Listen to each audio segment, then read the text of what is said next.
Welcome to the second day of our week-long C++ bootcamp. Yesterday we covered building your first C++ builder application, and today we have some great content on building fast, responsive user interfaces. UIs are something many programmers don't like needing to deal with, and we have two fantastic UI frameworks which make building a good UI painless. The first is the VCL, which is used for native Windows applications and provides all Windows inbuilt controls and a vast number of our own and third-party custom controls. But the second, which we'll look at today, is our cross-platform FireMonkey or FMX framework. FMX is something we're very proud of. When you're writing an app and you want it to work on Windows, iOS, Android, macOS, small form factors like phones all the way up to large form factors like desktops, it can be a lot of work. You end up rewriting the UI in several different languages or toolkits, and often, even if you use a cross-platform C++ UI toolkit, you don't get native controls, and native controls are often key to a good user experience. And you can forget about effects, transitions, and so forth. You end up with the lowest common denominator. FireMonkey is very different. We have a multi-device designer where you can create a basic UI and then specialized versions of that UI per platform or per device, rather like subclassing. This lets you make, say, one mobile UI and then tweak it for the iPhone and iPad and have another version tweaked for Android. FMX is also GPU powered, so it's fast and accelerated and gives high quality rendering and access to all sorts of graphical effects. Finally, you can even use some native controls. That means, for example, you can have your mobile UI, but in the iOS version of it, use a native iOS control. Basically, FMX gives you much more than any other cross-platform framework, and we're very proud of it and actively developing it to take it even further. We're going to cover the cross-platform items later. Today's an introduction to FMX and some of the things you can achieve with it. So now I'll hand over to Jim McKeeth, one of our tech experts, who'll introduce you to FireMonkey and some of what it can do for you. This is day 2. Creating fast, responsive user interfaces with awesome animations and effects. Quickly, our agenda. We're going to have a lot of things we're going to cover today. Talk about some user interface considerations, working with animations, how to create effects, avoid freezes, and so on and so forth. My name's Jim McKeeth. I'm the lead worldwide developer evangelist and engineer here at Embarcadero's Technologies. There's some more information about me there. I will point out this link down at the bottom of the screen, embt.co/2016 CPP Bootcamp 2, which is for day 2, which is where you'll find links for more information and so on and so forth, as well as the eventual replay for this webinar. And with that, let's get started. So these are some user interface considerations we're going to look into. I will point out the link down at the bottom, and you'll find links on most of these slides that will link you to more information in our doc wiki. Very, very useful information there. Check that out for sure. embt.co/fmx layouts tells you about lots of different things about layouts. One thing I'm going to point out that I'm not going to really go into much detail on later is list views versus list box. So we have these two controls that are similar, list views and list boxes. The T-list box is very, very flexible in that you can put in edit boxes, edit controls, and things like that in there. So the list view is designed to be very, very fast. So if you find yourself in a situation where you need to scroll data quickly, you want to go through a list view. If you're not going to be doing much scrolling, you can go with a list box. We have other documentation that goes into more detail there, but that's an important differentiation that I want to point out to when you would use one versus the other. Some basics about FireMonkey. Anything can be nested.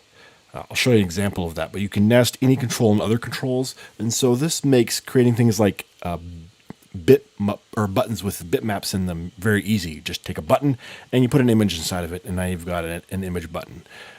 You can do all sorts of things, nesting things, very, very flexible that way. Also, all the properties, numeric properties, are singles, which means they're floating point numbers and they're animatable. So you can animate the position, you can animate the rotation, you can animate the scale, etc. We'll show examples of animations as well. Now, one tip, screenshot, if you're going to get into animations effect, is there's a make screenshot method that you can use that will give you a bitmap of a layout. So you can use make screenshot on an individual component or of a layout, and it just takes a screenshot of that for you that you can then use in your animations and in your effects and so on. Anchors is the method that is used to make things position relative to one or more edges of the parent. The default is top left, and you use the anchors in order to change the way it moves with the parent when the parent resizes. You can have from 0 to 4 anchors, so you can be very flexible. If you have 2 opposing anchors, then it causes it to stretch. If you don't have either a left or bottom or right, if you don't have either top or bottom or left and right, then it causes just kind of to float. Alignment overrides the anchors and positions. The default alignment's none, but you can change the alignment in order to fill the parent. For example, with client, then it causes it to fill the parent. You can use center to cause it to be centered in the parent. One thing about when you change the alignment, it's going to change your anchors. So experiment with that and see how these work. Very flexible alignments with the way things work here, though. So you can really take a look at that and do some different things here with this. If you check out the FMX align layout link down there at the bottom, that will go into more details about each of these alignments. But it's good to just understand the different ones. For example, the fit ones preserve aspect ratio. The other ones, the resize only when on one axis, vertical, vert center, horizontal center, will only resize it on one axis. And then you can also fill it along the one side of the parent with the most. So the cool thing is you can say, I want one control left, another control most left, and then it gets pushed past that. Very, very, very flexible there with that. So spacing. There's 2 different ways you can do spacing, margins and padding. Okay, so margin is spacing for siblings. So it's where you set margins on a control, and that control says, I will maintain this much space between any other siblings that are aligned that would be pushed against me. Now, if you don't have alignments turned on, margins and spacings don't do anything. But as soon as you start using alignments where things are going to be bumping up against each other, that's where the margins and padding comes in. So margins is for siblings, between siblings and the parent. And padding is for the children. So padding puts a padding around the inside edge of a parent, so it pushes the children in a little bit in order to make some space. So you can use these, you mix the margins and paddings with your alignments, and you're able to create some really flexible user interfaces that resize nicely across different screen sizes and different resolutions.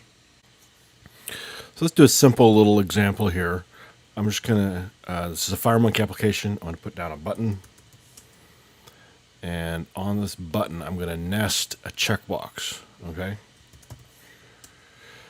Now, by default, even though this is on top of that button, it's not actually in the button. It's not nested in the button. If we look over here in the structure panel, we can see that they're both on the form. So if I want to put the checkbox in the button, I have to grab the checkbox and drag it into the button here. And see, now it's inside the button. Okay. So if I run this now, we'll see that I can click the button. But if I'm in the checkbox and I click in the checkbox, it checks the checkbox. Okay. So now let's set the anchor on this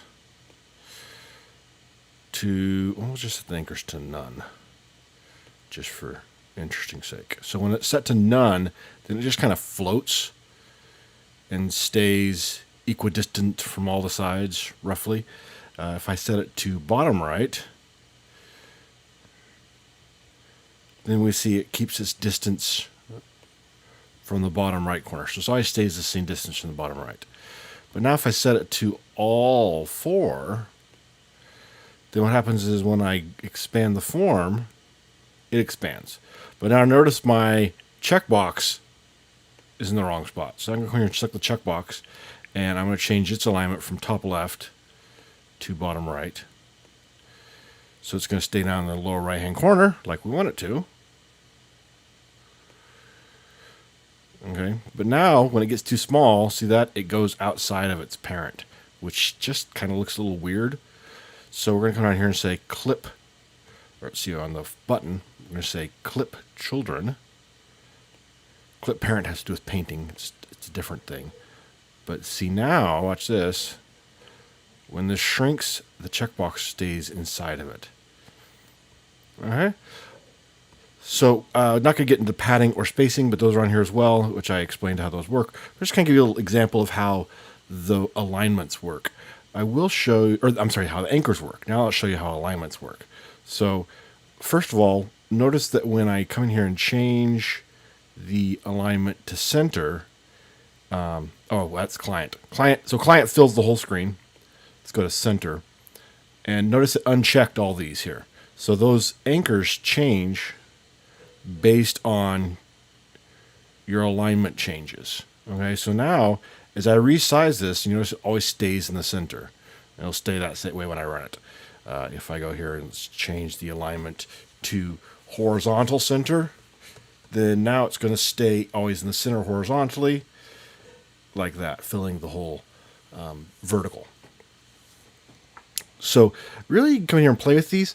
And when it starts to get interesting is when you're able to nest some things. One thing that's nice is you can come here and say most left. So if you have two things that you want to have on the left, you say, I want this one most left. So you can just say most left. And so if I put another button on here, and I say I want this on the left, then it's there. Now if I want to change this, then I just change this one to most left. And now if there's two most lefts, then it's based on the order. But if I come here and change this one to left, then not swap that order. Actually, I'll go ahead and show you spacing. So I'm going to go here, and on the form, we'll set the padding on the form. So padding is between the form's edges and its children. Okay, so you see that? Let's make it a little bigger. So brought that up from the bottom. And then on the button, I will set the margins, which is the left to 20. So see, that pushed it away from there. So remember, margins control a child from its parents, where padding controls parents to children. Okay? So very powerful. You do this thing, and when you do these right, then as your form resizes, everything looks and stays where it needs to be. So then you don't have to worry about screen resolution, different screen resolutions as much, because things are going to move around as necessary. Now you'll want to put some code in that says, well, don't get too small, because then things disappear. But you can use some of the other techniques I'll show you later on for that. FireMonkey has some really powerful layouts, very flexible layouts that you can use to change the way your controls lay out on the form. The flow layout's really kind of cool in that it makes the controls within the flow layout flow like words in a paragraph. So, if you resize your word processor, I guess Word has fixed width, but if you put it on like draft where it doesn't maintain the page width, when you resize it, you'll notice that the words wrap around to the next line. That's what flow layout does. Flow layout lets you have your controls just flow through the thing to fill it up. You can use a flow break to force line breaks. So if you see here after button 6 or button 5, there's a flow break there that forces a line break. So there's only 2 on that line and 1 on the next line, for example. And so this is really cool. You can change the layout of these. So you see we have centered and left there in order to get the effect you're looking for. So a great way to make your controls just fill up whatever space they have. So we're going to put down a TFLOW layout. Now you notice you have the TFLOW layout and the TFLOW layout break. So here's our TFLOW layout. And on here I'm just going to put some buttons down. Standard. Let's just drag a button onto there. And I'm just going to cheat and copy and paste this on here. Okay, not really a very interesting UI, but you'll notice that it flows these buttons inside here. It's really cool. So it flows like a paragraph, paragraph of text. And just like a paragraph of text has justification, you can do justification here too. Come in here and say justify, and I can say center. And that wasn't very interesting because it was like that. So you can justify and justify the last line differently. So I can say that the last line, right justified. So you see it jumped that to the right. And you can also do full, which is or justify, which is like full. I guess I want to do that on the first line. So it spreads it out to fill up the space by spacing in between it. But the last line is still set to center, so let's change the last line to justify as well. And so now it's going to spread things out. So this is great if you want to have your controls reflow on the form based on how the form resizes. It's really, really useful for that. Now, sometimes you want to force a break between some controls so that they're always on different lines. And so you should do a flow layout break. And then when I put more buttons on here, I'll just paste those buttons back on here again. Boom, boom, boom, boom. Then this last line is always going to have 3 because those 3 buttons there come after the break. So if it's smaller than that, see that broke up, and so now it's in 2 and 1. But see, there's the break. We have a hard break there. Now, if you want to have 2 things that are together, you can either put down a regular layout on here and then put things on that layout, and then that regular layout will flow around, and then you can have edit boxes with labels next to them, or you can put a label on an edit box and then move it outside of it. So you nest it. Here, I'll just show you real quick. Label. I will put this label on that button. It's on this button here, and move it to the outside of it. And so now it's always going to stay on the outside. Now it's going to be not a very good example because it's going to get smushed over it. But it's attached to button 9, which is this button here. Oh, I thought button 9 was the other button. Okay, so it's attached to button 9. Right there to the right of button 9. So now, if I move things around, it's always going to be, let's give button 9 a different caption. Caption, or text.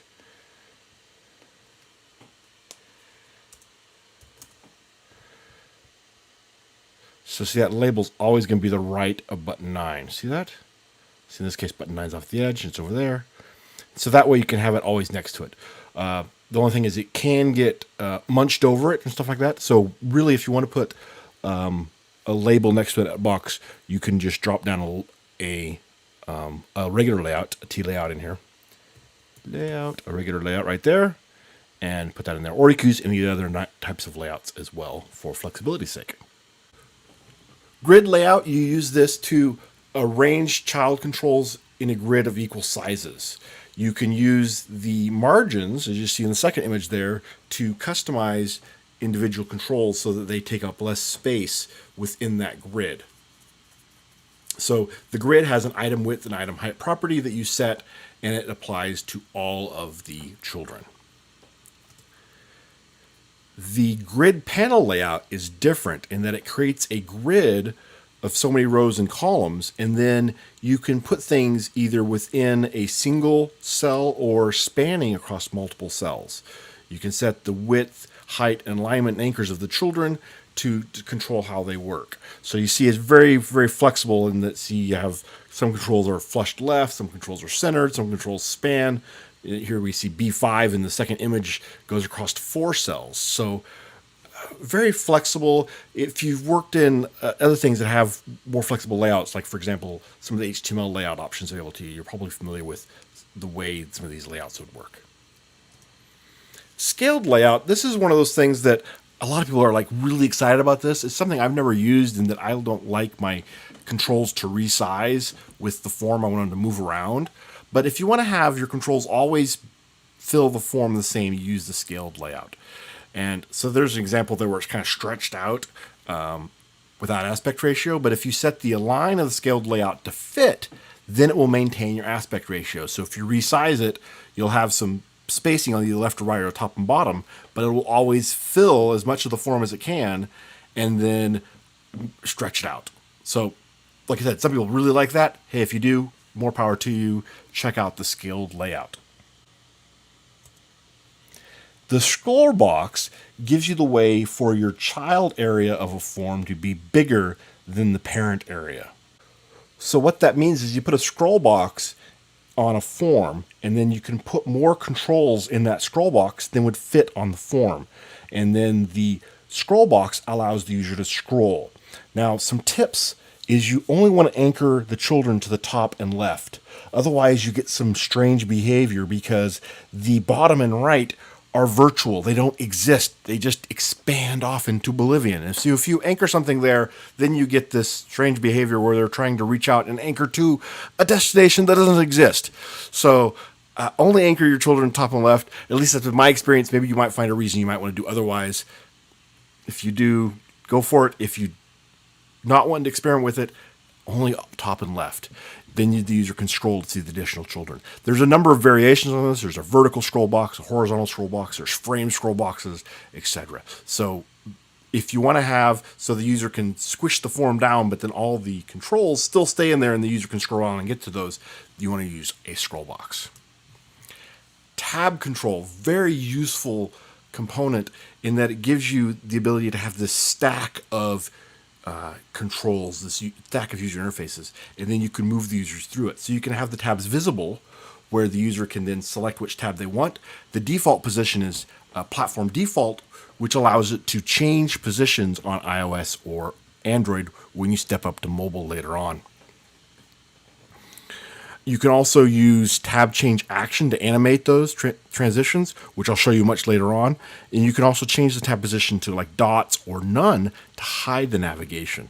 So this way you can not give the user the ability to just randomly go through these tabs, but you can force them into different tabs at different times.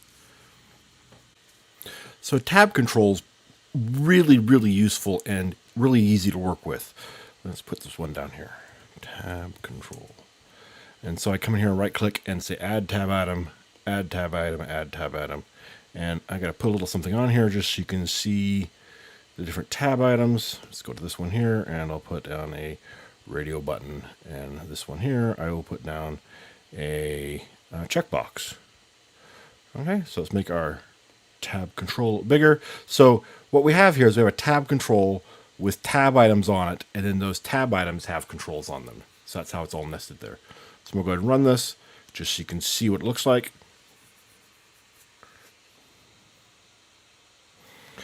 And as I switch through the tab items, we see we have the different controls.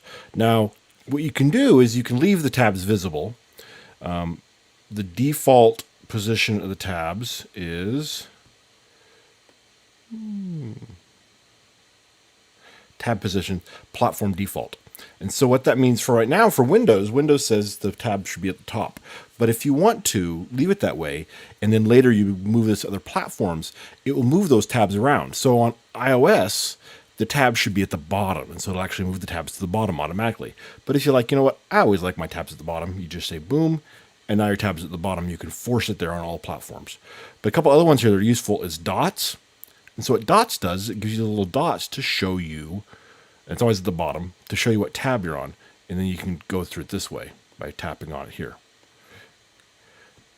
You can also go to none. Okay, so now none, at design time, I can still click on the little dots here to move between them. But at runtime, those dots disappeared. And so what this does is, let's say you have a part of your form you want to change and display different things at different times, but you don't want the users to be able to maneuver through it. Maybe you're making like a wizard, or maybe the types of controls visible or changed based on something else. You can do that using a tab control. Or maybe you just want to build different screens that they move through during different times, things like that, done through a tab control. So very, very flexible, very powerful way to lay out your controls. Multi-view is a fairly new control that we've added that is just fantastic. I love this control. It's great for when you want to build an application that's going to look good on both mobile and desktop, because it's able to adapt to these different layouts on these different platforms very well. It will make more sense when I show you in the example. But even if you're only doing desktop development, multi-view is still very cool because it gives you the ability to have this some nice layouts, the drawers, the docked panels, the navigation pane, etc. So there's some examples of the different layouts. All those examples, screenshots you see there, are the same form, just with different modes for the multi-view. Okay, that's pretty cool, really. So this is a really favorite control of mine. I love the drawer mode. I think that I just want to use drawer mode everywhere. Here I have the multi-view sample that we ship with C++ Builder Starter. And this is a really, really powerful control. It's especially powerful when you're going to be moving between platforms. So if you want to build an application now that's only on Windows, and in the future, when you move to other platforms, this is going to make your UI adapt to those other platforms, whether it be phones or tablets. So let me go ahead and run this right now and show you what we have going on here. So right now it's set to platform default behavior. So on Windows, that behavior means that I have this bar down the side. Now this would be better if we had icons here, but right now it just has got the first couple letters of this thing here. But then I can tap this button here and it expands out so I can see the full text here. So imagine there's an icon next to these with some text here. And so then when it's collapsed, I can still see the icon. So it's like a little menu bar or button bar down the side toolbar, and you can interact with it. And each time you tap on one of those things, you get the event triggered and you can do things. And so this could be the menu for your application, maneuvering through different things in the application. Very, very nice. Now, the cool thing is on other platforms, this is going to change. Now, I'm not going to get into all the details of how it behaves on other platforms, which platform's which, but just know that it's going to change its behavior to look and behave correctly on Android, iOS, OS X, etc. But let's look at some of these specifically so you can override this as well. So you can do a dock panel. So the dock panel means it's always fully out and visible, which is great when you're on a big desktop and you have lots of space. Popover, instead, what this does is when you hit the button here, it just pops up over the top of it. See that? And so this is nice when you just want to have a little pop-up menu that you're going to deal with. Okay?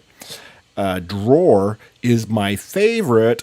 And drawer, you tap it, and it comes out. Now, the cool thing is on like a touch UI, you can actually swipe from the left.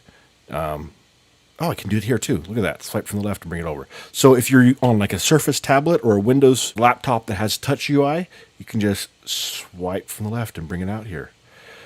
This can change sides too as well. Let's see. Placement, we can go to the right, and now I can go over here and swipe over. I love the drawer. And then you can use the button as well. So there's lots of other things here. Sliding duration, lots of settings you can change on these. And then the custom one is just going to pop in the middle here with a shadow.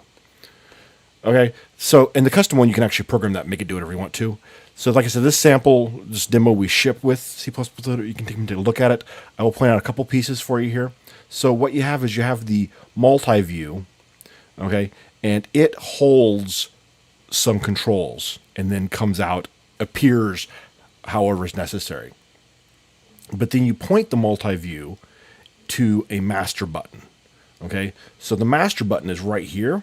And so the multi-view knows how to hide that master button when it's in docked view, for example, and then hides that master button so it's not visible. You also have the multi-view points to, let's see, target control, which is the detail panel right here.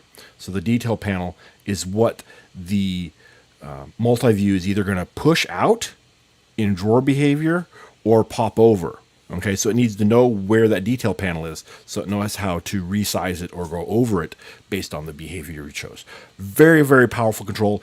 Gives you some really nice, really interactive, slick-looking user interfaces for. It's all free. It just, you just use this control and you got that behavior. And then, like I said, when you go to multi-platform later on in the future, it knows how to behave on all those platforms. Or you can override it and have it in drawer everywhere because drawer is awesome.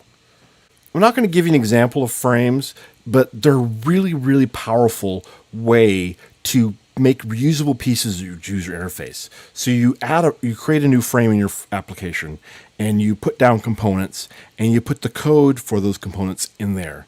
And then you can add that frame anywhere in your application. So you could have a tab control, and each tab contains a different frame. And then maybe on a different screen, you could put those two frames side by side that were previously on two different tabs. So it lets you create these reusable pieces of your UI and then put them together in different arrangements. Very, very powerful, very flexible way to take advantage of different UI configurations especially. Okay, now we're getting into the animations and the cool stuff, if you will. Animations allow you to modify property values over a duration. You can set them to start on specific events automatically, or you can manually start them through code. So very flexible that way. Some of the triggers you can see there, is mouse over, is focused, is visible. So is mouse over, for example, is useful if you want to have a glow hot effect when they mouse over it. There's events on the animations on process, on finished. On process occurs while the animation's occurring, and then on finish occurs when it finishes, when it's done. One note is, let's say you have two buttons that you're wanting to move across the form in synchronized. If you put an animation on each of those, they're not necessarily going to be synchronized because there's no mechanism that tells them to be synchronized. They're just, you're saying, hey, move this over, this distance over a second, this distance over a second. And because of the way the threading works, it's possible they might be off just minutely. So if you want to have two controls that are synchronized, use one animation, and then in the on process event, you set the values of the other control. Okay, so it's a little bit of work there, but that way it allows you to keep it synchronized. Otherwise, it's not synchronized. Now, 99% of the time, that's never going to be an issue for you. But if you do find that you're trying to synchronize controls and they're not quite synchronized, that's the secret for you. So there's lots of different types of animations you can choose from. I'll show you some examples of some of these. One thing, though, is on animations, you're going to have interpolation. Now, interpolation, if you remember back from your math, it determines rate of change over time. Don't worry, you don't have to completely understand this, but you can know that you go in and change the interpolation to some of these different values in order to change the way it animates, the rate of change. Some of the interesting ones are like elastic and bounce can actually have the movement up and down and stuff like that. So you can play with these, find which ones you work like the best. The default, I believe, is linear on most of them, and linear just means it's got a constant rate of change, whereas quadratic means it's at a ever-increasing rate of change. But the animation type determines if the curve applies on the beginning or ending or both. Okay, so I've seen other places call it easing in, easing out, for example. And so if you do, like, for example, quadratic within, then it starts slowly and gets faster. Out, it starts fast and gets slower. In, out, it starts slower, gets faster, and then slows back down again. Effects. We have over 40 different GPU-powered effects. This isn't including the transition effects, which we'll talk about next. And this uses the built-in shader filters. And you can do all sorts of things with the effects. Very powerful. You can use it to do photo processing if you want to, give your users the ability to add filters to photos or something like that. Take a look at the effects. You can animate the effects as well if you want to change the appearance over time, so you can have some cool just behavior in your application.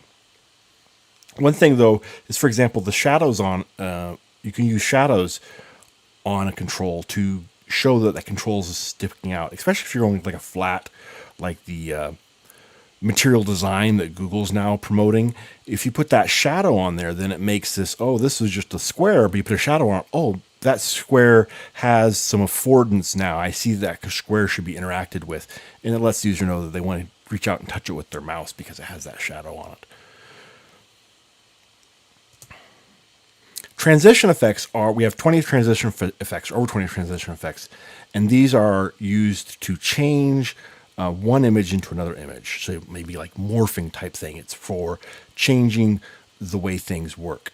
So for control transitions, you use make screenshot, which I mentioned to you earlier, to get the target image.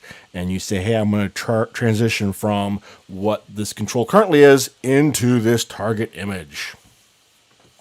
Here are some animation and effect and transition samples I put together. I'll give you the link to download these at the end.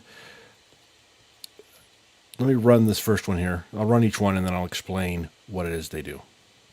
Oops, I tapped twice.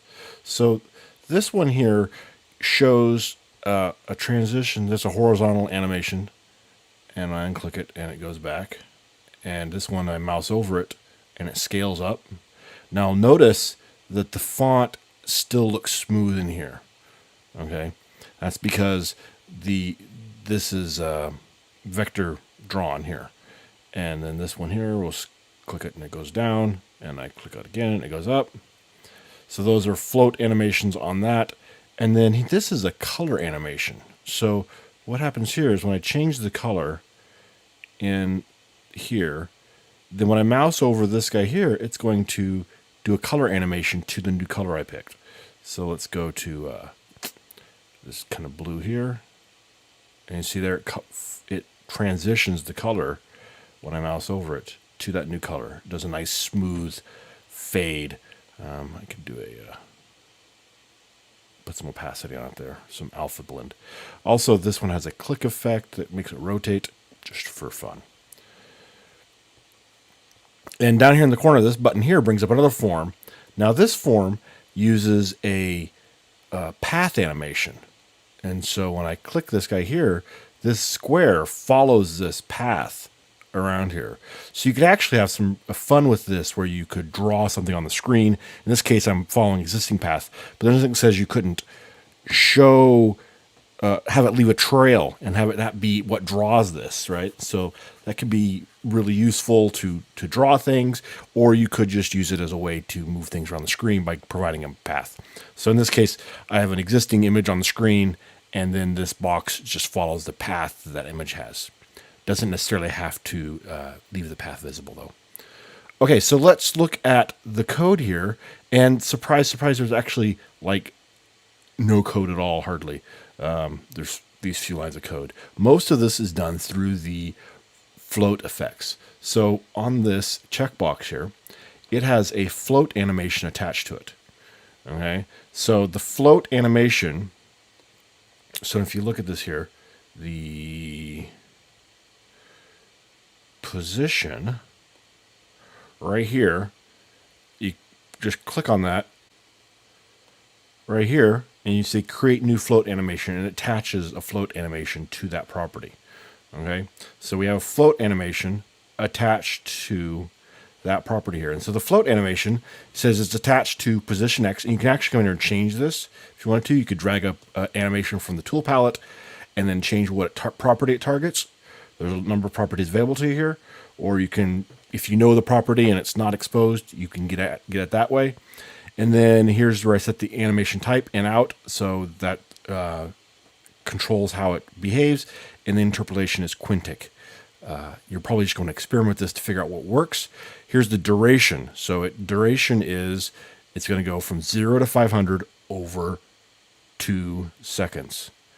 And the trigger is if the checkbox is checked is true, and if it's false, it goes in reverse, which means it's going to 500 back to 0. I'm going to run that again. And so checked is true, boom. Checked is untrue, it triggers the inverse. Okay, so there was no code necessary for that there. The vertical one, same thing, it's just position Y. The scale, the button has a scale on it. Where's scale? Button 1. So it has two float animations because it has to scale the X and scale the Y. So it expands in both directions. And that's just set on is mouse overs to true. And so it goes from 1 to 4. See that? There we go there. The color animation, there is some code on this guy here, on the change event, to set the stop value of the color animation. So that just tells the color animation, which is on this one here, color animation, to where to stop on. So that way it knows the destination color. The color animation has two events here. It has a start value and a stop value. So if you want it to, depending on what you want to transition through, you can specify that there. And it's triggered by is mouse over as soon as I mouse over this box. Now the rotation is on a click event, and it uses the animate float, the T animator float. So this is just a different mechanism of creating animations. You use the FMX T animator animate float, and you specify the component, which in this case is the rectangle 1, what you want to rotate or what you want to animate, the target value, and the duration. There's some overloads on this as well. So this way you don't have to actually drop a component on the form or set it up through the designer. So there we go. That's some simple examples of animations. So let's go ahead and take a look at this effects sample here. This is when we start to have a little bit of fun. We'll run this. So what this has is it has what's called the smooth magnify effect. So you notice as I move my mouse around here, it smoothly magnifies this. There's a different magnify effect, I can't remember the name offhand right now, that has more of a, looks like a magnifying glass, so it has kind of a definite ring around it. But I like this one because it has this smooth effect. So this one you could do, kind of cool here where you can see what's going on. Now a checkbox here that turns this on and off. So see, now it's off. But so now that it's off, you can see that I'm interacting with these controls here. So this control, when I mouse over it, has a glow effect. See that? Glow effect. And both of these have shadows on them. So this one's an example of two effects, has the glow and the shadow going for it. This one just has the shadow. Okay, so let's take a look at the code here. And again, you're going to be surprised, very little code. All we're doing, this is the constructor here, and the mouse move, we're going to get the center point from the magnify effect so that it follows the mouse. And then here, when you check the checkbox, this is where we enable the magnify effect. Now what we're doing here on this is I'm actually putting down a, actually just turn it off for right now and show you what happens. I have a layout on top that's invisible. Okay, layout 2, we turn it visible on create.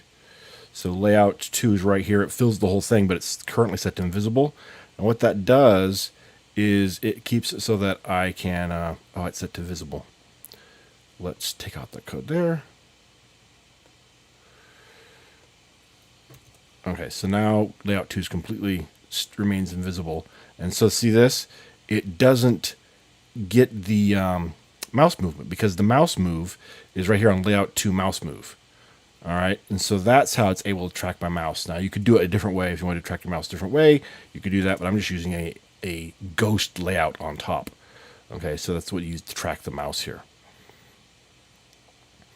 Now the glow effect happens automatically. It uses an event to enable that, so let's find that guy there. And it has, switch has a glow effect. The glow effect is mouse over true, turns on the glow, and it glows a nice fuchsia, because we all need a little more fuchsia in our lives. Shadow effect is just always on. There's no trigger on it, so it's always on, enabled. Or we can turn it off and disable it, and there goes the shadow. Configurable as well. So here's a transition sample. I'll show you this one real quick. So this actually, I had a little fun with it. So, hello world. And I hit this and it's going to switch to the other one here. So the cool thing is if you notice, see these things here, they keep moving. Isn't that neat? While it's transitioning, you can see those here. And this actually, edit box, is, I don't know if you can see that or not, but I can actually type in that edit box as it's transitioning, which is pretty amazing. So, very cool there for this transition effect, simple little transition effect. So I did this and I was like, oh, what would be cool is to do a page turn. So here is the page turn. And I will point out this one I'm using a bind source just to get the lorem ipsum that fills the screen when I run it. So it's this sample, I'm running this in starter edition right now. But the binding is not available, so you can't recreate this, but you can run it the way it is. And here I'll just take this and page turn. Look at that. Woo! Page turn. And actually, after I did this, I went and looked at some of the other stuff I have that has page turn effects, and they don't have the text on the backside. So I actually kind of overdid it here. Most of them do not have the text on the backside. Most of them have a single page, right? And you just turn the single page. Now, one thing I didn't do is that it's set up to be turned from the upper right-hand corner or the upper left-hand corner. Oh, nope, doesn't turn back yet. Oh, yeah, it does. Well, it's turned forward. Doesn't do the bottom corner, so if you do the bottom corner, it does this. But you could come in and add some code and just do a little logic here to say, oh, if I'm down here, then let's move that corner that the effect kicks in. I'm not going to go into too much detail on how this one works, but all the code is available to you here. This one does have not a lot of code, but a little bit of code here, so you can see, and you can go through it. Pretty straightforward, though, on how it works. Avoiding freezes. Yesterday, in day one, David and I showed you some use of the PPL. One of the key ways to use PPL, most people think, oh, it's multi-threading. I'm going to do that to make my application run fast and use up all those cores on the system to crank out the performance. The main thing you're going to use PPL for, and I'm a big advocate of this, is tasks and futures. Actually, tasks. Use tasks like crazy. Get to know tasks. Tasks are your best friend, because anytime you do processing, whether it be math or file I/O or whatever, database I/O, in the main thread, which is where you're at by default, it could or will cause the UI to freeze. That's just the way it works. So you don't want to do that. But most people don't think about that because threading is complicated, and they're used to using T-thread, where you have to actually create a thread and manage that thread and think about the behavior of the thread. Tasks fix all that beautifully. So there's some links there to take a look at the way tasks work. But a task is just a unit of work, and then the parallel programming library manages a thread pool in the background. So you create that task and just say execute, and it executes it on a thread in that thread pool and gets it done for you. And then you can use the tthread.q to push updates back to the UI from that task, or you can check the task to see if the task is done, and all these things that you can do in order to keep your UI from freezing. Definitely use tasks. The difference between tasks and futures is futures are like a function, whereas a task's like a procedure. So a future gives you back a value, whereas a task does something. The way I like to think about futures is futures say, or where you're saying, I may or may not need this value in the future. And so you tell it to go calculate that value. And then later when you go to read it, you can check and say, hey, is this done? If it's not done, I'll go back and do something else.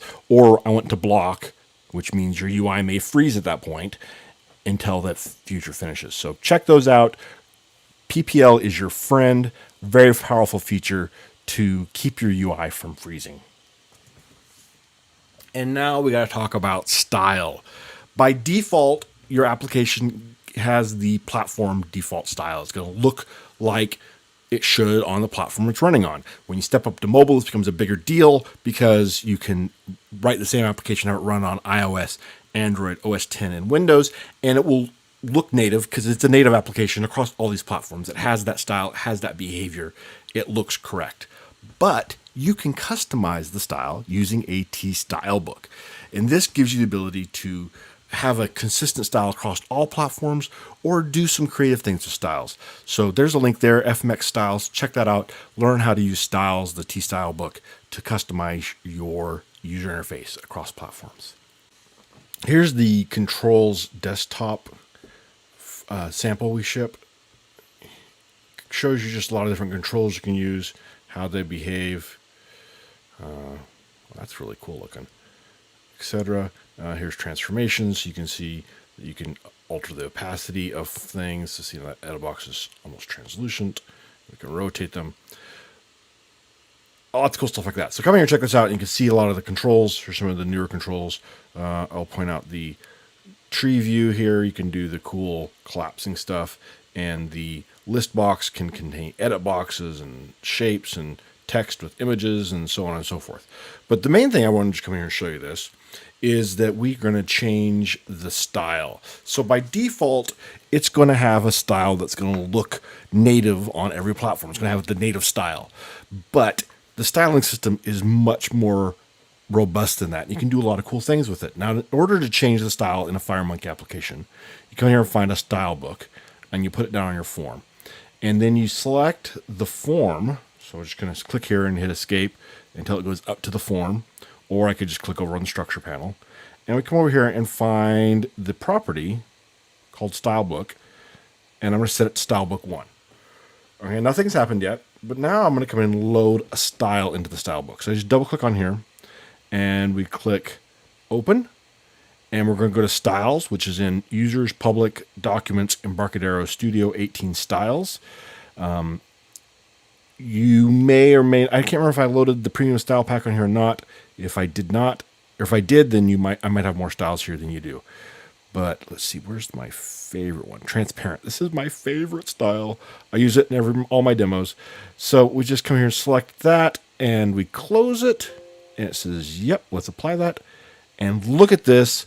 I've completely changed the style of my application to this cool, I think David and I called it Tron-looking UI.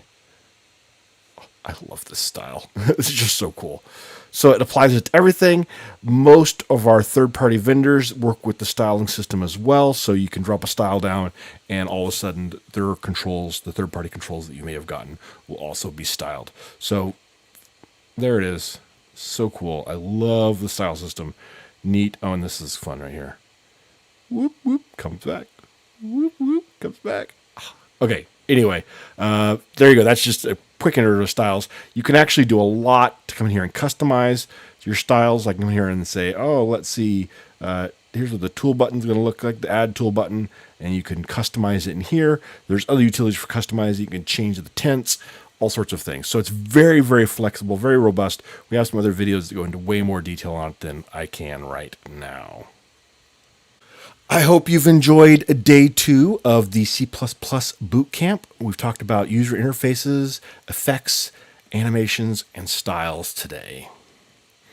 But we're not done. Tomorrow, day 3, we have the C++ language deep dive with David Millington, and I understand he has a couple of special guests that'll be joining him to help with Q&A and answer your questions and have lots of great details for you. So do stay tuned for that, especially if you're newer to C++ and want to learn the best way to work with the C++ 11 language features.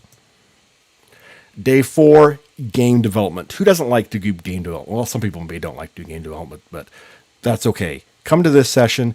Eli has some awesome games he's worked on developing that he's going to show you how to work with these, and he'll actually show you how to deploy the same game across multiple platforms. So you'll get a little sneak peek of doing some stuff on mobile devices as well as Mac OS X, but the games will also work under Windows with Starter Edition.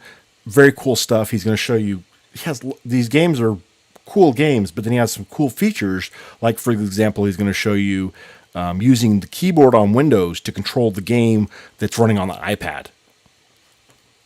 That's kind of cool. I think he has stuff going the other direction too. I got a preview of some of this stuff already. Very cool stuff. Very neat. Learn how to work with audio, sound, animations, more with animations beyond what we talked about today. And then day 5, stepping up to mobile. On day 5, we're going to tell you about how you can prototype your mobile applications with Starter Edition on Windows. And then when you're ready, upgrade to Professional with Mobile Edition, Mobile Add-on Pack, so that you can hit the ground running with your mobile applications and be ready to go. You can do quite a bit of the prototyping and be ready to go to mobile with the Starter Edition so that you're not wasting time when you finally are ready to upgrade to Professional and hit Starter. And now it's time for Q&A. I'm going to point out a few links to you here. The community.embarcadero.com. You can join us there. We have our blogs, our discussion forums, etc. at community.embarcadero.com. A great place to follow up and get answers to your questions. Also, Stack Overflow is a great place as well. Lots of people there asking and answering questions. You can follow us on Twitter at Embarcadero Tech and on Facebook at C++ Builder. We have a number of Facebook accounts, but you're a C++ developer now, so follow us with C++ Builder. If you do have any questions, you can email me at my email address there. And there's the link again for more information about today's session, as well as where the replay will eventually be. So you can go there, download code, follow links, etc. Thanks everybody for joining us, and we've been getting lots of questions, answered a lot of them as we're going along here as well. So there's a question about the page curl effect.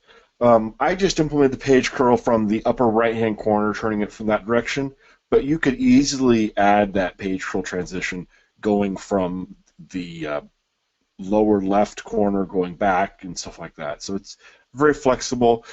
Just this was one implementation, and you can take a look at the code and go from there. It wasn't overly complicated. Actually, it turns out I made it more complicated than I need to because, as I pointed out, that I did the text on the back of the page and I had 2 pages visible, whereas most things I've seen have just 1 page visible. So, but anyway, it shows you how you can do that. That was pretty cool, a fun little project to figure out how to do that. I had to break out some of my some math and such for that. So there's a question about doing graphs. There's T-Chart Lite, which I'm not sure if that's in Starter or not because I think it's data-driven and the data stuff is in Pro. T-Chart is not available in Starter Edition. So in Pro Edition, you can get that. Also, if you upgrade to Pro, you can get that, or you can get it as a separate add-on.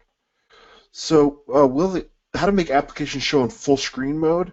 So there is a on the form, there's a property called let's see. Well, there's a couple things you can do. You can set the form to maximized and remove the border. That'll make it full screen. You can window state, set the window state to WS maximized. Something else. Anyway, there's a few options. Yeah. So yeah, you can do that. You can also do the so the things I was showing there as far as being able to respond to different widths are kind of like the responsive design on HTML that you see. So there's a few ways you can tackle that, either through using like the multi-view, which is such a cool component, or you could use frames, which I didn't get into details on frames, but you could have frames and you could look at the width of the form. When the form has this resize event, you could rearrange those frames, or you could use, for example, the flow layout or something like that. So there's lots of options for how to deal with that. So here's a question about frames. The question is if the logic should be in the frame or in the window owning it. There's good practices about separating your code from your UI is really the best practice, kind of implementing some sort of model view situation. There's so many different ways you could do this. It's really hard to say what's best. There are probably times when you want to have the code on the form interacting with the controls on the frame, which you can do. There might be other times when you want to do it separated out into other units. Lots of different options. So there's not really one best way to do it, but there's lots of different ways, and just you need to be aware of the pros and cons of each and then make the decision that works best for you. So yes, a frame is a wrapper for object components. So the question about using populating a multi-view from a flat file. So there's a multi-view. The example that I showed does not have live bindings in it. There's nothing about a multi-view. I mean, you can use live bindings or anything, but there's nothing about a multi-view that's data-driven, really. It's just a set of containers that you can put your UI elements into, which is very flexible because of the fact it's able to adapt to different user interfaces. So a question about the ribbon control, it's available through Get. A question about will Windows 32 applications produced in Starter run on 64-bit machines? Yes, 64-bit machines are able to run 32-bit applications as well, but if you want to build a 64-bit application, you would need to upgrade to Pro for that.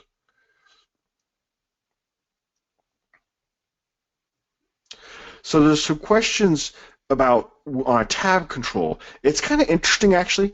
The controls are all the forms are created, but there is immediately when the form is created. But there are some optimizations, and it's I'm trying to think where I saw this. But essentially, I discovered that while the control is created, some of the graphical elements aren't drawn until the tab is visited. So if you look at the sample, and I can't remember if this is in this one or not, where I was doing the transition, I go and get the screenshot of the tab I'm switching to, or using make screenshot in order to do the transition. And I had to do a little trick in order to get it to actually draw that, because I was doing make screenshot of a tab that hadn't been rendered yet because the user hadn't visited it. And so it does some optimization of not rendering things that are off screen. But I did, there's a workaround I did in there to make it work correctly. Somebody was asking if they could save a form as, or look at a form as text, and you can right mouse click on the form, and there's an option for viewing the form as text. Form files, in the case of FMX, they're extensions .fmx.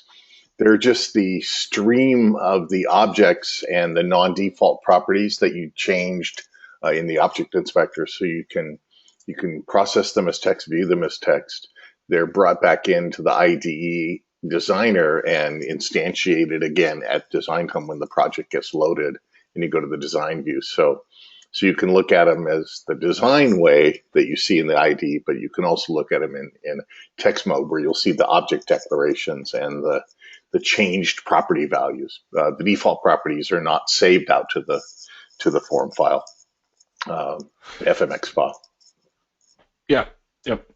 There's a question here about animations. If you wanted to do, there's a lot. I didn't get into all the animations and effects options, stuff like that. But all the code for that is available when you get Pro version. You get all the code and everything. Even though I was showing very little code in there, you can get into that code and customize that and make your own effects and animations. Very, very powerful.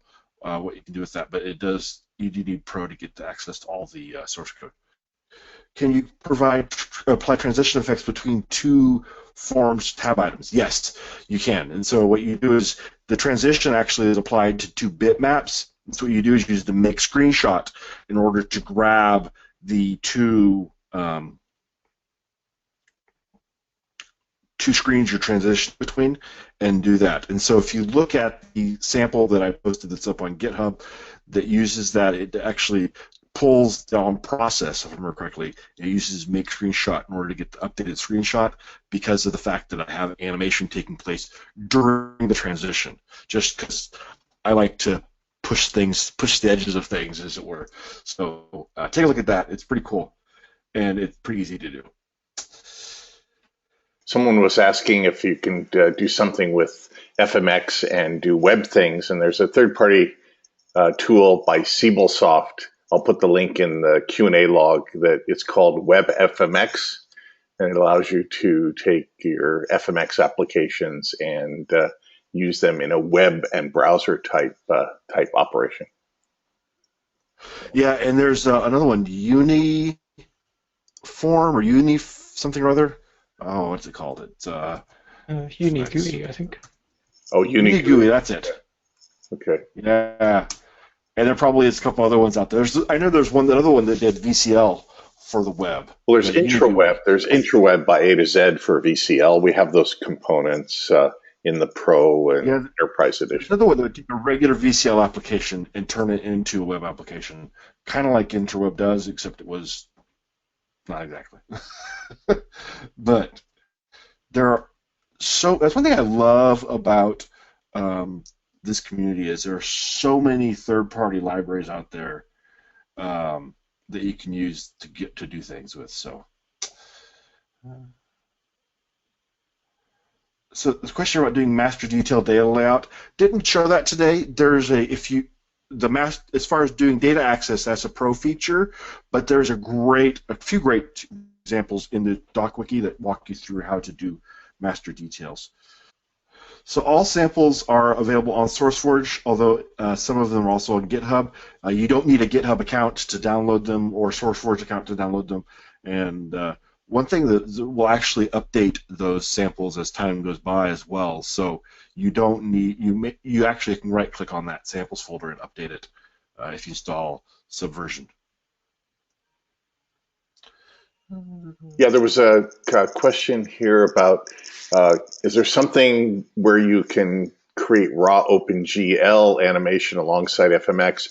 FMX forms and visualizations have a context, and you can go to the context and do more lower level things. So check out. I'll find a link for that one. But you can get down lower if you're, for example, on Windows, we're using Direct 2D and Direct 3D. On OS 10, iOS, and Android, we use OpenGL and OpenGLES. So for the but we don't expose any kind of an OpenGL on Windows specifically. Again, under the covers, we're using DirectX just because it's faster, just real fast. But you can always, there are OpenGL library bindings for our products as third parties. You can just search C++ Builder and OpenGL, for example. But with FMX, you can get at the lower level canvas and the lower level context on an OpenGL platform.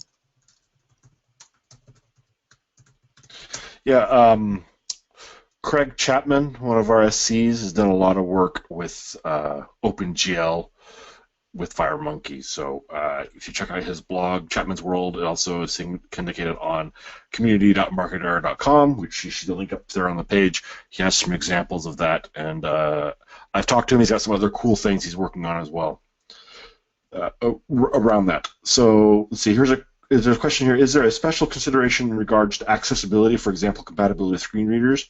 There is a FireMonkey accessibility pack that you can get that does exactly that and exposes the text of buttons and labels and stuff like that to screen readers using the APIs for that. Yeah, it does that for Windows and Mac OS. Doesn't do accessibility yet for iOS or Android. It's for Windows and iOS and Mac OS. So this question is about C++ language specifically. We're going to get some more of that tomorrow, so definitely tune in for that tomorrow if you are interested in learning more about C++ language. So a question about how to reorder items in a flow layout in the panel.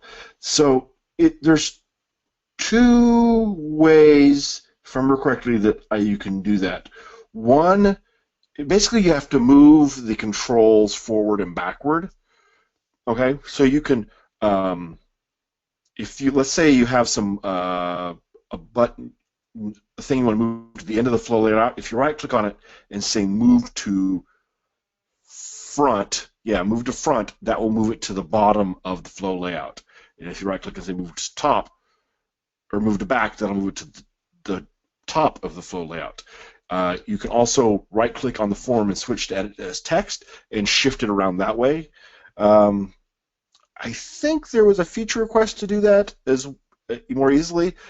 You can put a feature request into quality.marketer.com to have an easier way to edit that. Yeah, right now that's the ways you can edit that. The other way is you can select components and cut them to the clipboard and then paste them back in again, and that will reorder them as well. How is data sharing between applications? Is there anything about that? So there is a great feature called app tethering, which we'll see a little bit of tomorrow. And app tethering allows two applications on the same local network to discover each other and send data back and forth. It is really cool. I actually was doing a presentation with a drone that I was flying with a brain-computer interface, and I was like, oh, you know, it'd be really cool is if I could display the information on Google Glass, and it took me 10 minutes to put the code in so that Google Glass was able to interface through the network to the desktop computer or laptop computer or pull the information, display it on Google Glass. App tethering is it's such a beautiful technology. I really like that, and we're going to see a little bit of that tomorrow, so stay tuned for that. Or not tomorrow, Thursday with the game development. He's using some of that there, so check that out. Oh, wow. Lots of great questions here. If I don't get into everybody's questions, I apologize. We're trying to type some of them here as well. David are in the background just typing away, I can see. What are some databases that support C++? So with FireDAC, which is our new data access framework, it supports a ton of databases.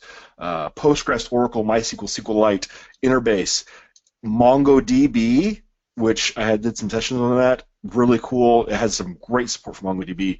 It has ODBC support, and it's extensible. There's other third parties out there. Teradata is supported.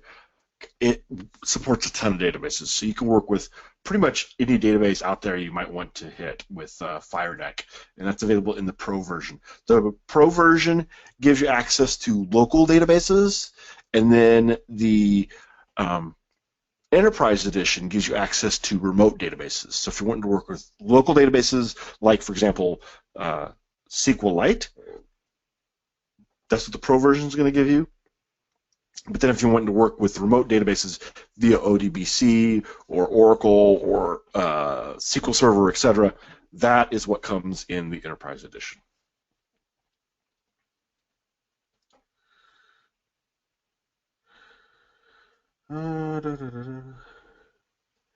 Is there text to voice and voice to text? Yes, so we'll put a link in there. There's an Android component that I did for Android for voice to text. There is another library out there that works with Windows for, I think you can go both directions with. It's the STAPI, Speech, STAPI, Speech Tappy, I think is what it is, that allows you to do that. There's lots of examples out there with Delphi and C++ Builder. If you find a component library that works with Delphi, chances are it will work with C++ Builder as well. Can Berlin be installed side by side with XE7? Yes, you can install multiple versions on the same machine. I did have, when I started the first time, I installed it over an existing Berlin install. So I had existing Berlin, and I tried to install start at top, and that didn't work because I had two licenses of the same version. So you'll want to avoid that. But as long as it's two different versions, you should be able to do that fine.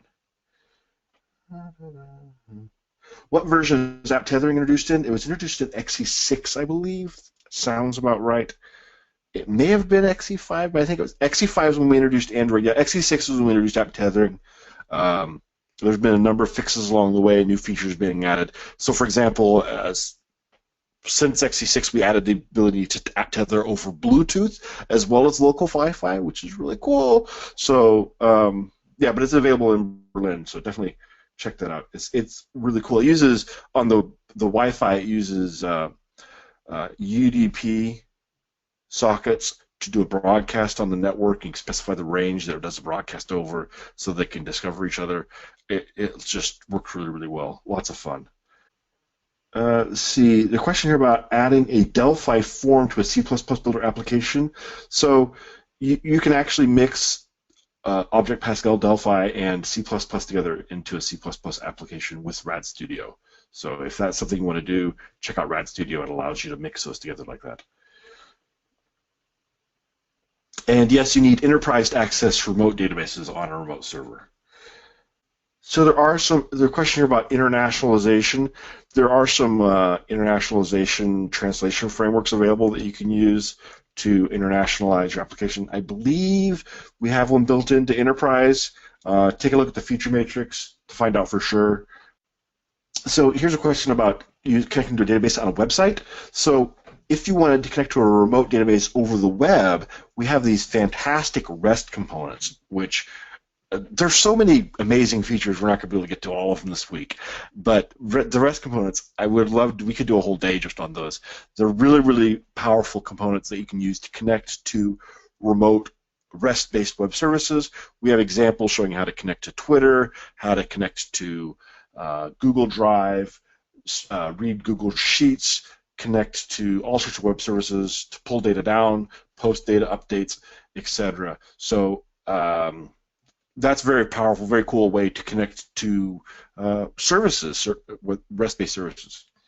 So as far as the mixing Delphi and C++ source, they're separate files, but you can mix them together. You can't mix, at least I don't recall ever seeing both Object Pascal and C++ code in the same file, but you can have a Object Pascal source file and a C++ source file in the same project if it's a C++ project.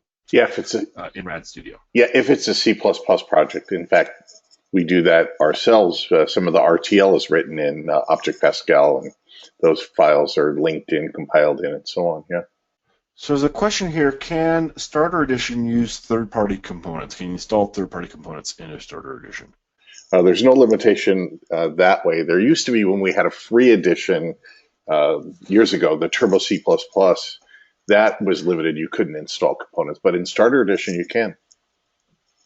Yeah, that's what I thought. Okay, I'm just installing. The only challenge might be if if the components you're trying to use, let's say it may be some multi-tier type application that might, components that might need some other underpinnings. For example, if you have some components that require FireDAC data access components are not part of Starter Edition. So then there's, right, for example. But if you see something you like T-Chart, I don't see why you can't go to Steema, STEEMA.com, and buy their components and put charting components in. Those have nothing to do. Check with them and make sure because the Steema might use the T data set under the sheet covers. And if that's true, then it won't work with Starter. Yeah, it might for data binding. You're right, maybe for data binding. So because there's no data binding mechanism specifically in Starter, but you're right. Yeah. But each of our third-party vendors will tell you, and if you go to the Get It Package Manager under Tools, under the Tools menu, and try to grab a component, see what happens. So this question I saw a couple times. Are there things you can do in C++ but not in Delphi? So for the most part, we try and keep a lot of feature parity between C++ and Delphi, but I have a feeling that tomorrow David Millington will show us some really cool C++ language features that are unique to C++, especially with some of the new C++ 11 features. I know occasionally I will see, so I mostly do Delphi, and occasionally I'll see some cool C++ language features that I'm like, oh, I wish I could do that in Delphi because it's not available. Most everything you can do in both languages, but some of the cool new language syntax features are only available in C++. So come check that out tomorrow, and you'll see some cool stuff, I'm sure. I just actually installed Lockbox from Get It into my IDE. Get It's really cool. It's built in. It's got a collection of third-party components you can just install right there into your IDE from via Get It.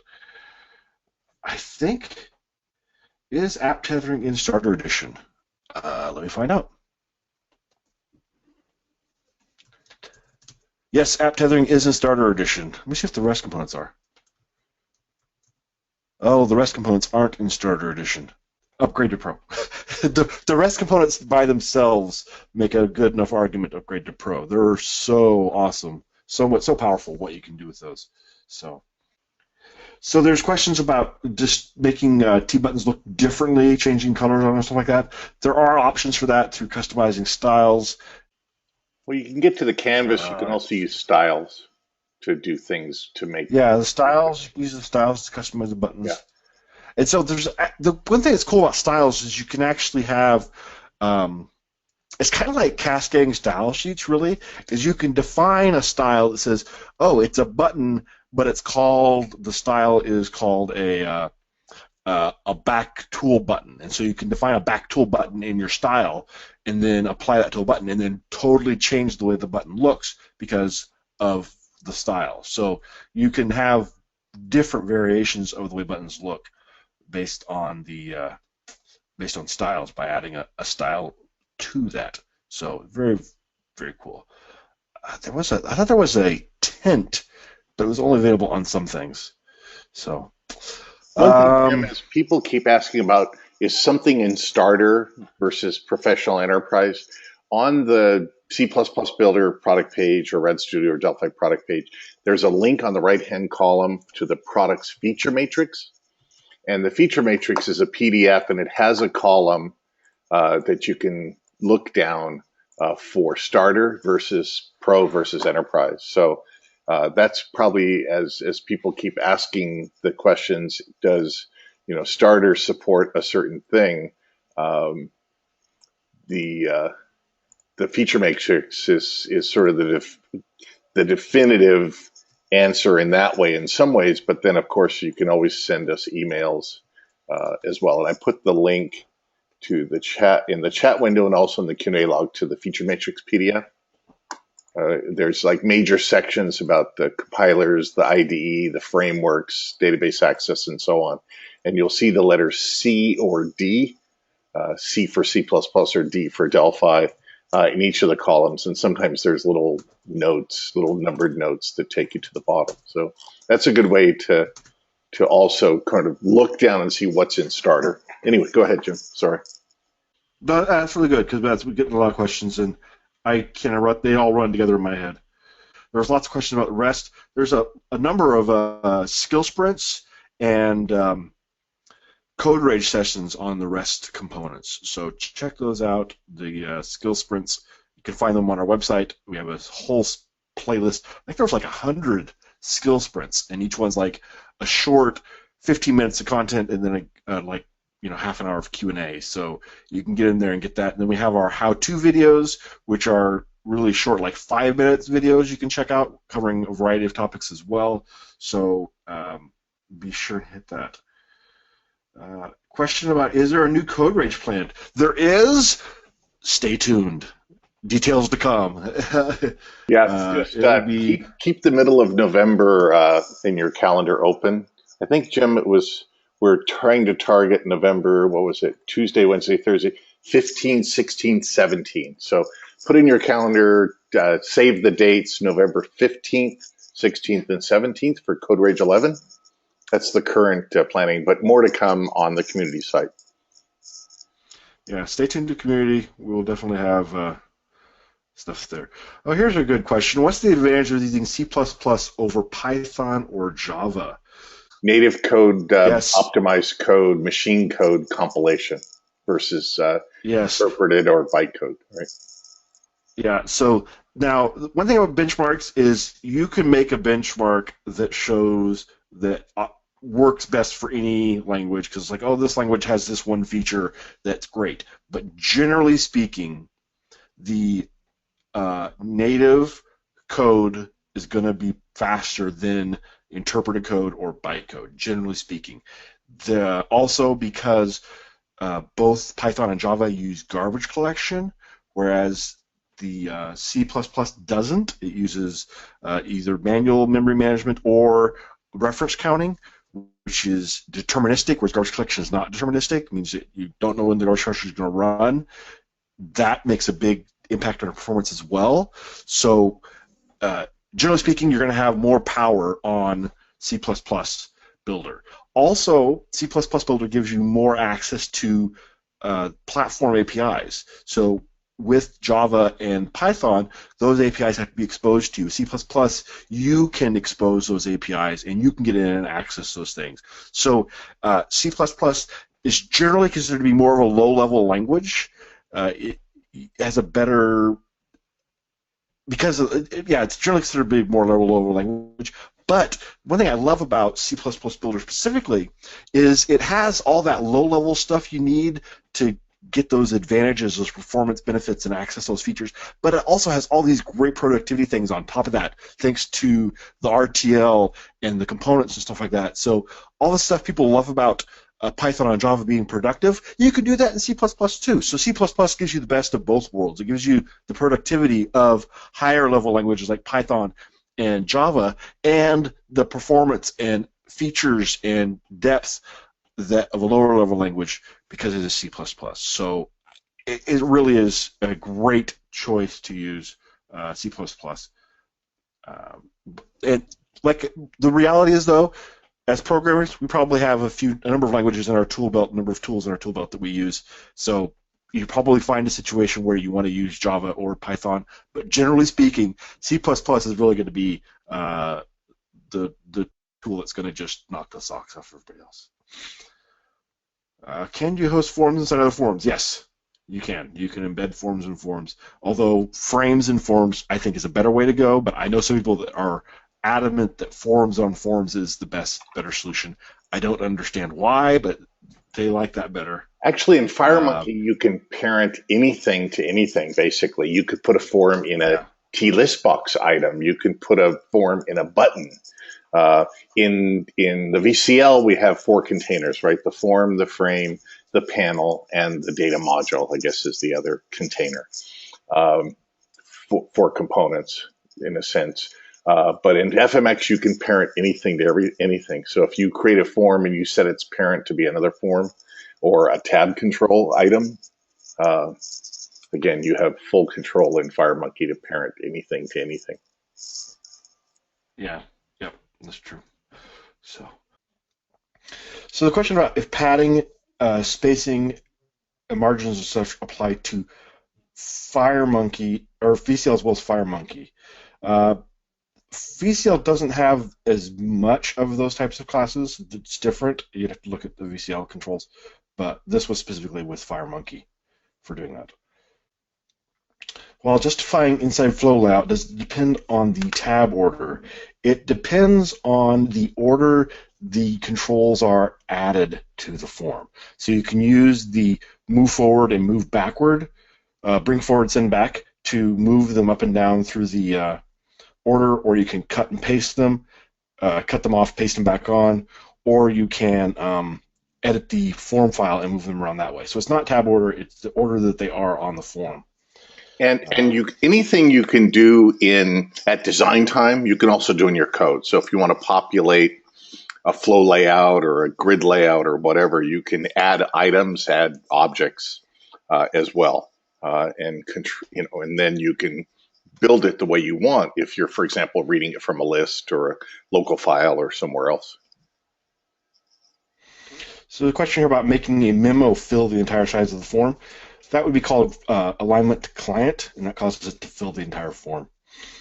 And just to note, I put that in the Q&A, when you say align client, you're aligning it to the client container, whatever that container is. So for example, if you put a memo inside of a panel, or you put a memo inside of some kind of layout container or some other container, then it's going to align to the client area of the contain thing. Usually that would be the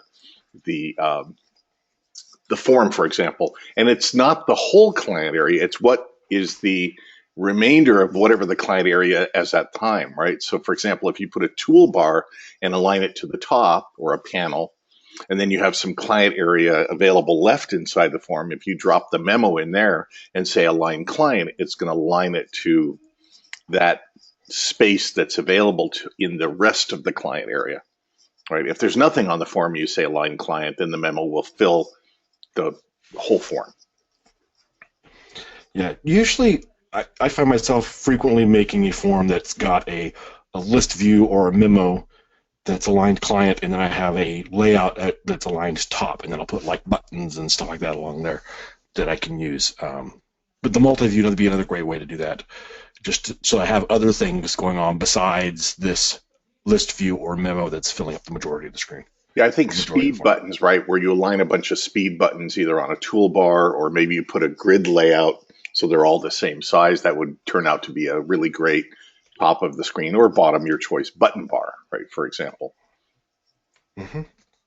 Yeah. So really put some things down there and just start messing with the alignments, and I found, just by experimenting with the alignments and trying different alignments and seeing how they behave, really is a great way to get to understand it. And start thinking about nesting things and stuff like that. And the doc wiki is really, really good on that. I see Daryl's got a few questions about how to align things. Yeah, I put in on one of those, there's a great doc wiki, it's FireMonkey layout strategies, and it goes through, it's FireMonkey _layout strategies. It goes through each of the layout controls and describes what they might be possibly good for, and it gives you advice about if you're trying to do this, then use this layout versus another layout. And I know Serena DuPont has a lot of videos and blog posts about laying out, on a multi-device environment as well. Yeah. Another question here about why you would choose VCL versus FireMonkey.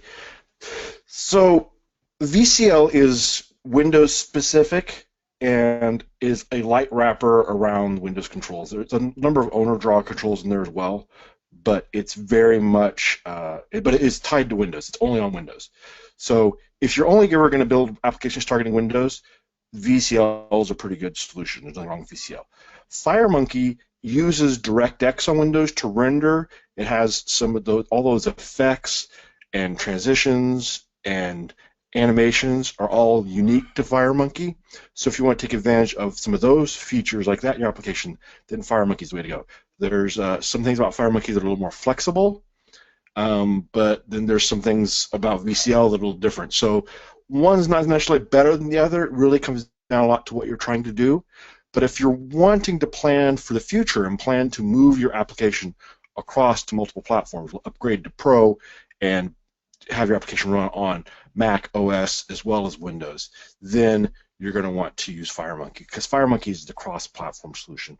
We released the support for Mac OS first, or I'm sorry, iOS first before Android, and everybody built a bunch of iOS applications, and then we rolled out Android applications.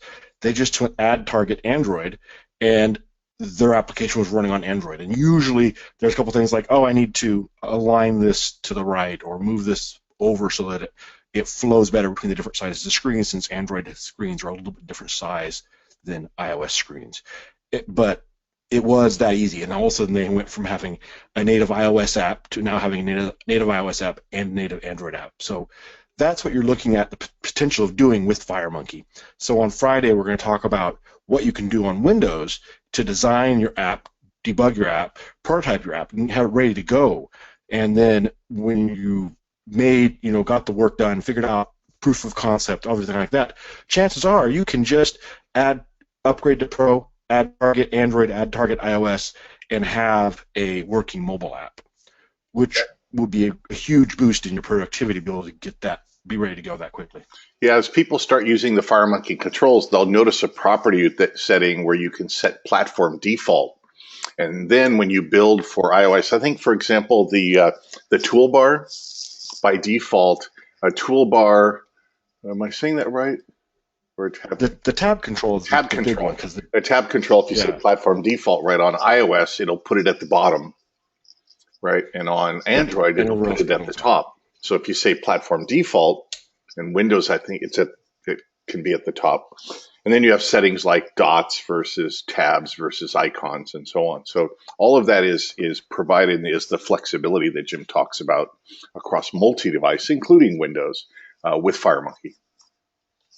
Yeah, there's the FireMonkey framework is really powerful, and I've used the designers with Android and then also iOS. And FireMonkey really, they don't have anything on FireMonkey. FireMonkey is really very flexible for making really nice looking UIs across all those platforms. So there should be a link. The link on the screen right there is for the download.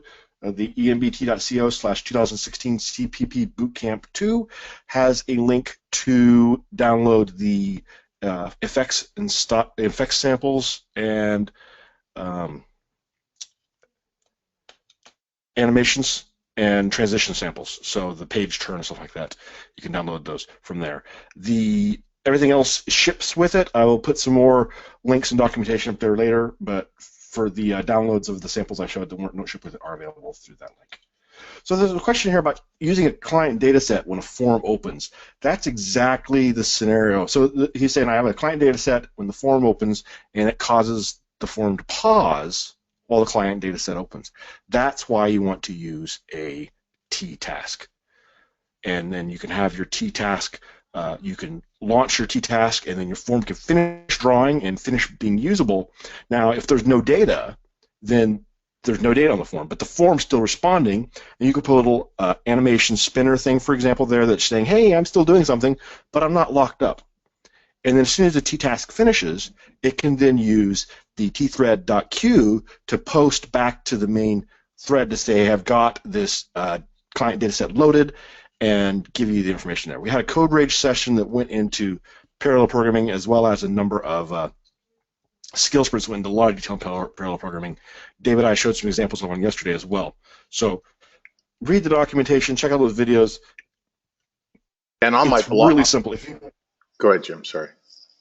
Yeah, I was going to say, it's just so simple. And if you've used threading in the past and said, threading's a pain, it's complicated to debug, the T-task is so much simpler and so much powerful. Definitely need to take a look at that. Go ahead, David. If everybody changed the URL to short URL on a screen, if you change the 2 to a 1, you'll get to my blog post of day 1. And I have a link to the download C++ samples for parallel programming for parallel for loop, tasks, and futures. So you can take a look at those. Just change the 2 to a 1 after the bootcamp part on the short URL, and you'll get to my blog, and you'll get to the link to download. And Ramon commented he's having some issues with his IDE hanging. 99% of the time when I see strange behavior like that, it's usually antivirus software, because the debugger is hooking in with debug hooks, and that's a common way that viruses hook in to applications. And so antivirus software is like, wait, what's this? What's going on? And it gets suspicious of it and ends up fighting with the IDE and causing some hangs. And so if you see weird behavior, especially trying debugging, try turning off your antivirus software temporarily, and frequently you'll find that fixes the problem. The other thing that I use is, if it's not that, then it's, at least for me, it's I have a corrupted version installed of Windows and I need to reinstall. One other thing I've seen is if you should check to see if you have any external tools installed in the IDE. There's some there, it could be a third-party IDE extension that might be colliding with another IDE extension. So one way would be to turn off all of those extensions if you have any installed, whether some IDE expert or something like that, is to turn them off temporarily and see if that helps stability as well. Yes, exactly. And I actually, back in, it was Delphi 6, I had some third-party component package that I had to use for this project. I didn't have source code for, and it made my IDE so unstable. It just caused it to crash multiple times a day. And so what I actually did is I wrote another plugin package that would then save the day every time it crashed. I can't remember exactly what it did, but essentially I wrote a plugin to counteract the effects of the other plugin that was causing it to crash. But I was able to get that work done quickly, and I have to mess with that. There's a question about database access, and I just said in the starter edition we don't have the database components there, but you can upgrade to the professional or enterprise, or professional can talk to local databases like SQLite, Interbase, Local, and enterprise edition can talk to remote SQL databases. So you can check those out. Go to the feature matrix for RAD Studio or C++ Builder. There's a link on the right-hand side of the product page. Look at the feature matrix and look down the features that you're looking for, and it'll tell you which things are in starter versus professional versus enterprise. Yeah. You can access local files. You can write code that accesses just like a local INI file, local text file or whatever, and there's ways to sort of roll your own. But having the FireDAC components will give you the real power of talking to databases. Yes, yeah. And so there's two, with the FireDAC components, with the professional version, you can actually get the client server add-on pack if you don't want to go to the full enterprise, and that will give you access to all the databases. So if you don't need the multi-tier stuff that's in enterprise, which is pretty awesome, but if you're not needing it, then just get the professional version with the client server add-on pack, and you're able to get all the databases. So Dave had a question here about the difference between the T-tasks and the TID thread components. I haven't used the Indy threading components in a long time, but if I understand correctly, the big difference is the Indy components work around the idea of a thread. So you're actually creating a system resource that's a thread and managing that system resource. So a task, on the other hand, the thread pool is, or the parallel programming language creates a thread pool in the background. And what happens is you create a task, and when you execute that task, it's executed across this thread pool. And so what that means is especially if you're going to create a lot of tasks, you can just create the tasks and throw them in the thread pool, and you don't have to worry about that. You don't have to worry about how many CPUs do I have, am I going to overutilize the system and cause it to lag because I'm doing too many tasks. It manages all that for you. It can make sure that there's still the main UI thread is able to still executing all that stuff like that. So tasks are lighter weight because they're not tied to a system resource than a thread, whereas a thread is, and they are it's able to manage them across a thread pool. The other thing is that you're with the tasks and using the mechanism the tasks provide of being able to check if they're finished, if you can cause tasks to wait on each other and stuff like that, you're much less likely to encounter deadlocks, and it's easier to debug. And also the ability to use the tthread.q in order to post code back to the main thread is a huge boon over using synchronize. Synchronize, again, was an issue that caused a lot of deadlocks, but tthread.q you're able to do much more flexible and much less likely to cause deadlocks. So in my opinion, it's a huge, huge improvement over the threading. Why would you choose C++ Builder over Delphi? So that's a good question. It's really a flavor choice. It's like, why would you choose vanilla ice cream over chocolate, maybe? And the people that choose chocolate say, well, chocolate's better. The people who choose vanilla say, well, vanilla's better. The other thing, though, is from a technical point of view, the C++ 11 language features, which we're going to see tomorrow, there's some really cool stuff in there that aren't available in Delphi and Object Pascal. So if you get excited about cool language features, tune in tomorrow and find out some of those cool language features you can do with C++ Builder and C++ 11 support. If your background isn't in C++ over Delphi, if you're in the curly brace camp, as it were, then C++ is an easier, might be an easier language for you to pick up over Delphi. And then my understanding is a lot of people that work in more industrial automation scenarios tend to work with a lot more C++ code, and so that's another reason. And I was talking to one of our MVPs, and he prefers C++. He says he likes Delphi, but he says for 3D modeling things, which he does a lot of, not like games, but like physics type situations. He says that he thinks that the C++ code is faster for that because of some of the things you can do, some of the flexibility in the language. So that might be another reason.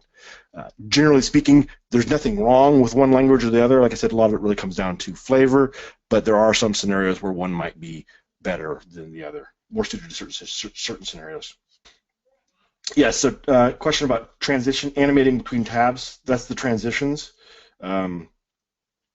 And there's examples of showing how to do that where it can do that automatically. And then I showed an example there where I did the little fade thing. But you can do push to the left, push to the right, and a few other ones. There's a lot. There's 20 transitions that you can do.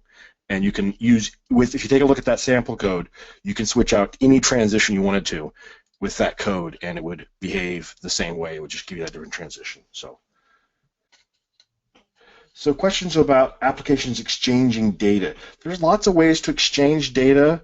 I just was highlighting a cool app that used named pipes, which I haven't seen named pipes in quite a while, but they use named pipes to exchange data. We have a new feature called app tethering, which is a phenomenal way if you have a number of applications on the local network that need to exchange data. You'll see an example of that on day 4 with the games.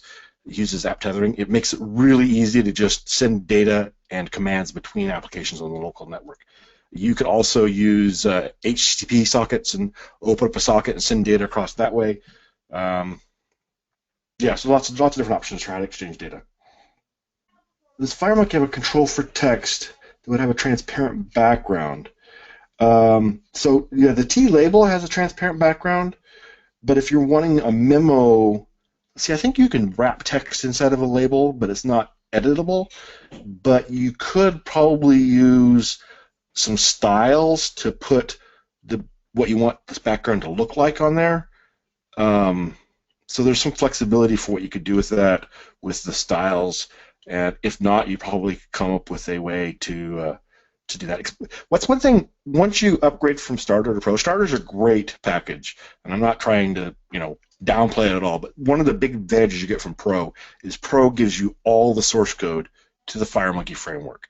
And so if you're like, well, I want to make a memo that's transparent like a label, where you can go look at the code for the label and the code for the memo, and say, that's what's going differently, and you can make a new component that then adds the behaviors you want together and create those new components. That was one thing when Delphi and C++ Builder originally released, because it came with the source code, is everybody went in and looked at this, and it was just a huge boon to the third-party component market.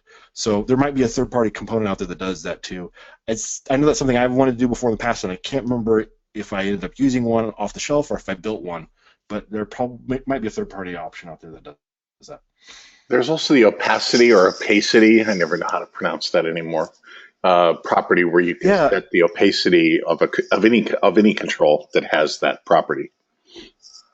Not quite. I'm not sure if that would affect the text and the background both. That's a good question. Yeah.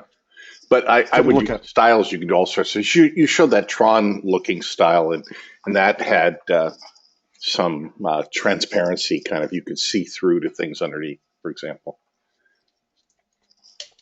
So Louise is asking if it's a bad idea to initialize global variables, create databases and tables and queries in the onCreate of the form. So one thing about doing things in the onCreate is the onCreate occurs before the form is visible. Okay, so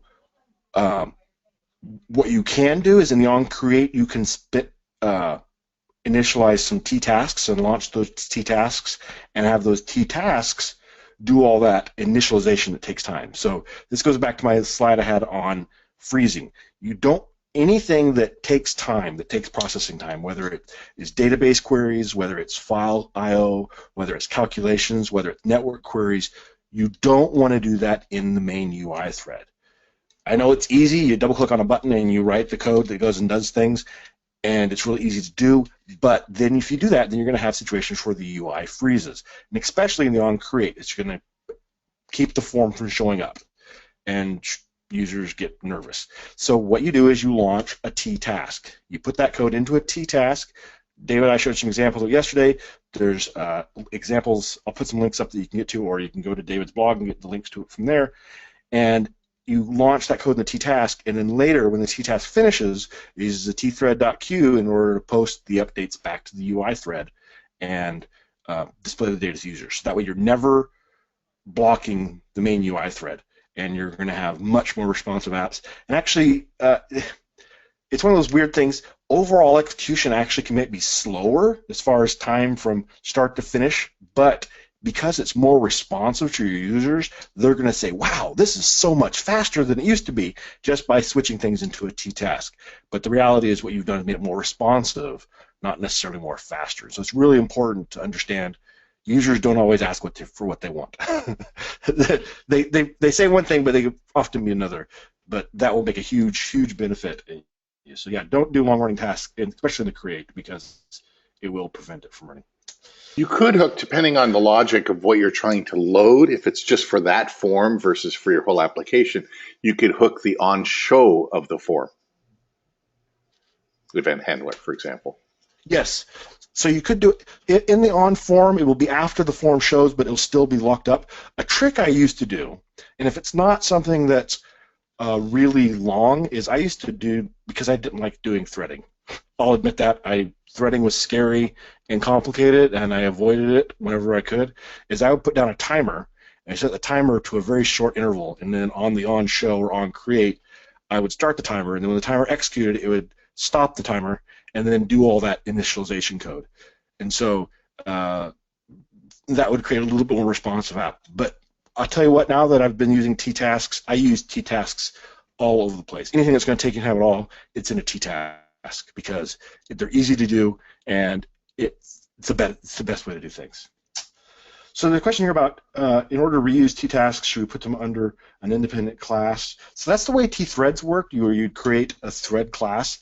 T-tasks, that's the thing about t-tasks, is they're so easy to use. You could actually, in that constructor where you have that code, you just wrap it in a t-task with a lambda and start it. And so you don't have to go and put it into a new class someplace else. It's a really simple little process there to just wrap it in there and then put the tthread.q at the end of it to call it back out. It's a beautiful pattern. I've actually, in Object Pascal code, in Delphi code, I created a routine that I could just wrap around it with a anonymous method, some code, and so it would handle all that for me automatically, because I was using that pattern so often. I just said, hey, I'm just going to make a routine that I can just wrap around this, and then it handles creating the task, executing the task, and then posting it back through a queue, tthread.q.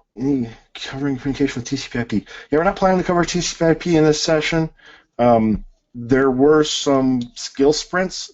We should really link to the skill sprints. If you haven't seen the skill sprints, they were great little short sessions on a variety of topics. We had over 100 of them, and there probably were ones on TCP/IP. We have a new native socket library that was introduced in XE7, I think, and it's great for that. So the question, FMX and VCL was written in Delphi Object Pascal, but it can be consumed by a C++ application. Okay, so there's a question here about styles. You can edit styles. You can make your own styles. There's lots of flexibility with that. I didn't go into much detail on it, but it's very flexible, and that's all available in Starter. When it's finished. On TTask, it doesn't fire an event when it's finished, but you can use wait for methods on it, and then you can have the task, at the end of the task, use the tthread.queue to post something back. So it doesn't by default, but there's lots of things you can do to that. There's a question about database support again, and the Starter doesn't have database support. Pro and Enterprise do. Pro has local database access, and then you can get the client-server add-on pack to go to remote databases. And then the Enterprise Edition and Architect have support for remote databases and building multi-tier applications and so on as well. So I'm going to put in the link to the FireDAC doc wiki. The FireDAC doc wiki will list all the database connectivity that's provided. It's everything from DB2 to Microsoft SQL Server, MySQL, Informix, Interbase, Firebird, oh boy, Postgres, SQLite, Sybase SQL Anywhere, Teradata, MongoDB. I'm probably forgetting one somewhere along those, but I put the link into the Q&A log for FireDAC, and just go to the database connectivity link on that page. And because it supports ODBC and a couple other indirection libraries, and it's extensible, really you can there's probably very few databases you can't get to with it. It does support, the only NoSQL databases it supports currently is MongoDB, which is one of the more popular ones. If there's another NoSQL database that you really need to support, certainly put in a feature request for that. Glad everybody enjoyed this session. I enjoyed putting it together. The FireMonkey framework is really fantastic. One thing that's cool is with the FireMonkey framework and the RTL and like that, you're more productive on just Windows. But then when you leverage the fact, when you upgrade to Pro, that you can hit all these other platforms, which we'll show you on Friday, you're just skyrocketing your productivity. So very exciting to look forward to that. So much stuff you can do. So question here, what's more use on a global market, Delphi or C++ builder? I don't know. That's a really tough question. It depends on the industry. It sometimes depends on where you are as well. I mean, Pascal is still taught in the schools in Brazil, Russia, Scandinavia, Eastern Europe, and in Europe and Germany, for example. So there's a lot of Delphi use there. C++, is used all over the planet Earth. Sometimes it's rated listed number one in programming popularity. Sometimes it's number two. Depends on Java, JavaScript, C++.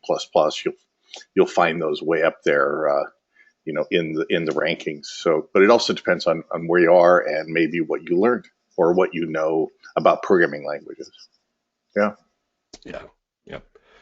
There's so many variables. That's one thing that's great is that you can have both. With RAD Studio, you get both languages, and you can work between both of them pretty easily, switch between them, and combine them as necessary. So, okay. Oh, yes, it's Delphi versus Delphi. I know in Europe they pronounce it Delphi, and I will accept that that's probably the correct pronunciation because it has come from Greece. And that's what they pronounce it there is Delphi. But I'm going to say I'll probably still keep saying Delphi just because that's what I'm used to. But Delphi, whichever you want to call it. C++ builder, I can pronounce that one correctly, so maybe I'll stick with saying that. I should say about Delphi, the country of South Africa teaches Delphi in high school. They have a site license for the whole country. Every high school teaches a 2-course IT programming sequence it's usually junior or senior year, 3rd or 4th year in high school. So every high school in South Africa has a site license and is teaching Delphi. So there's a question here about how effective the TTask implementation is, if it's lightweight, etc. It's very lightweight.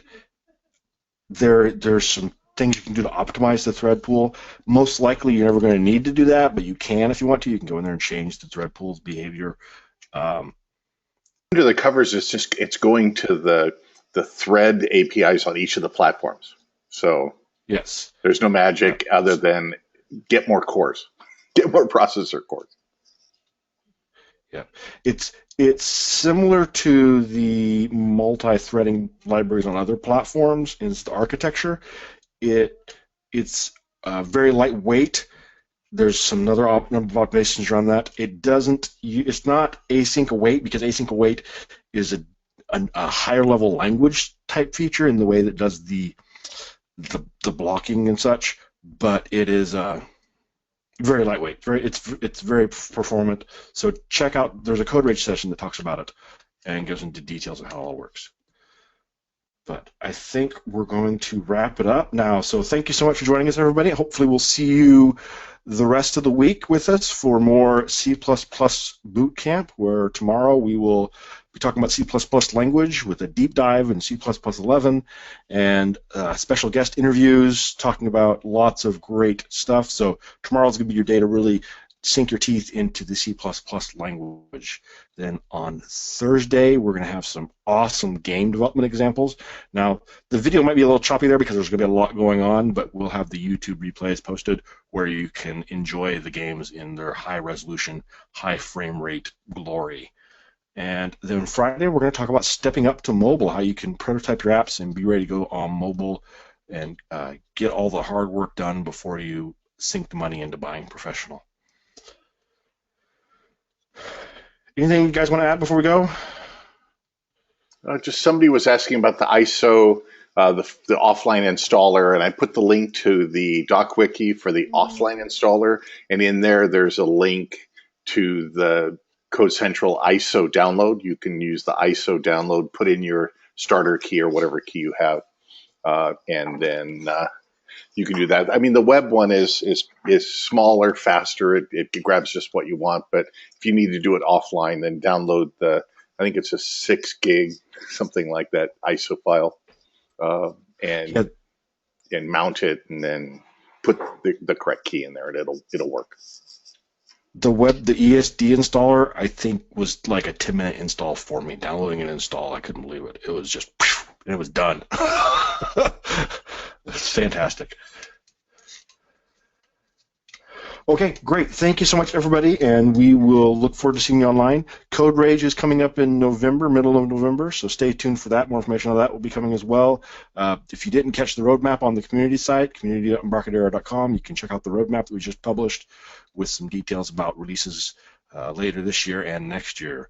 And we will see you all tomorrow and the rest of this week. Thanks so much for joining us. Bye, everybody.